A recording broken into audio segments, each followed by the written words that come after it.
Hello Internet. Since I last posted a video, the Leafs have won 5 and lost 16. And that has a tendency to get your coach fired and push a playoff team right out of the playoff picture. So the reason I stopped posting videos is because finding a different way to say the Leafs lost 16 different times is impossible, depressing, and impossibly depressing. So with 2 games left in the season, I'm going to wrap it up with a rant. Welcome to the penalty box.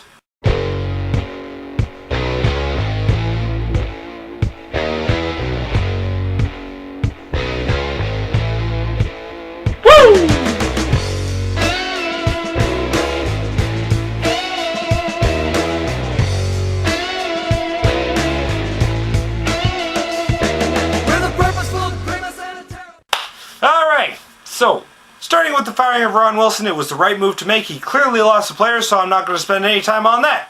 But that's where my rant starts, because of the losses mounting and the recent departure of the usual convenient scapegoat that left a goat vacuum in Toronto. In fact, the vacuum was so strong that it created a black hole for all the hockey-related hate in Toronto, caused by Wilson's departure. So, what do Leafs fans do? Chill out, realize there are more important things to life than hockey, write off the season, and look forward to baseball? Of course not, you level-headed imbecile! No, the clear choice is to blame Brian Burke that the players he assembled stopped playing. And that's exactly what the denizens of Toronto started to do as one by one the hate cannons were pointed squarely at the president and general manager of our beloved hockey club.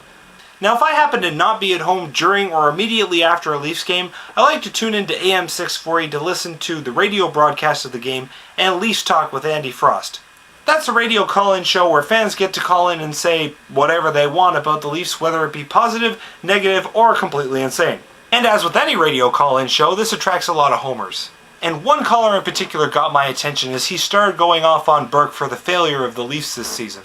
And the thing that he said that just flew out at me was, "I never thought I'd miss the days of JFJ, but..." Are you retarded? Really, you missed the days of brilliant moves like trading Tuukka Rask for Andrew Raycroft? Because that was so much better than trading Francois Beauchemin for Joffrey Lupo and Jake Gardiner. Now I admit AM 640 may not be the place to go for a feel of the sentiment around Leafs Nation as a whole, but the fact that this sentiment exists at all points to a larger problem. Leafs fans, you've got the wrong guy. Now yes, when your team begins to sink into oblivion, I get it. You want someone to blame. A scapegoat that you can string up to somehow feel better about yourselves. But blaming Brian Burke does not make sense. And I can give you 5 reasons this doesn't make sense. October, November, December, January, and February. In October, we were first in the entire league! And we played well enough that by the time February rolled around, we were still well above 500 and sitting 6th in the Eastern Conference. And yes, that's the team that's made up of the same players that took the ice for the last 16 losses. In fact, the roster has been left completely unchanged aside from the odd call-up or 2. Or 10 as the injury bug hammered the Leafs mid-season. The point is, the team that Brian Burke assembled is capable of making the playoffs. It's just, the coach wasn't the right fit.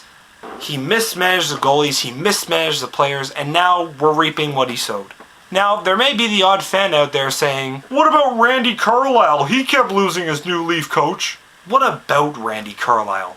The thing about coaching changes mid-season is that they very rarely turn the thing around unless it's early in the season. When Carlyle got here, the Leafs were taking on water, and it would have taken nothing short of a miracle to turn them around. Add to that the defensive system Carlyle employs is a polar opposite to the offensive system Wilson uses, and you've got a lose,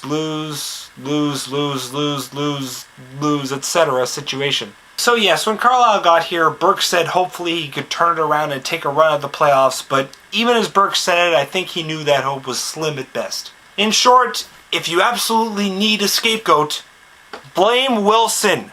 Anyway, that's it for me, that's it for the season. Turn out the lights, I'm done. I'm sorry, but if the Leafs aren't putting forth an effort, I fail to see the reason why I should. Not to worry though, fans, I will be back for the playoffs, so stay tuned. Thank you so much for watching this, the 4th season of In the Penalty Box. I'm Heffiewiggle, and for the last time this season, go Leafs go.